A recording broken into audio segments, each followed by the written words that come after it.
నీకు మాట చెప్పాలనుకుంటాను. నువ్వు నా లైఫ్లోకి రావడం నేను చేసుకున్న అదృష్టం. దానివల్ల ఎంత మారానో నీకు కూడా తెలియదు. Love you. ఏమైనా ఉంటే ఇచ్చే, నీకెంత కావాలో అంత డబ్బిస్తా. నాకు నచ్చే ఫిగర్ ఒకటి చెప్పరా. 10, 20, 30, 100. నచ్చలేదురా. రే 100 కోట్లు రా. అదే నచ్చలేదురా. జడ్జి గారు ప్రూఫ్ ఏదని అడుగుతున్నారు.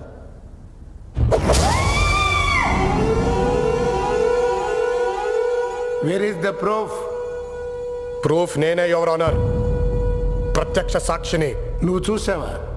ఆ నలుగురు దీప్తిని మానభంగం చేయటం నువ్వు చూసావా? నలుగురు కాదు యువర్ ఆనర్, దీప్తిని మానభంగం చేసి చంపింది 5గురు.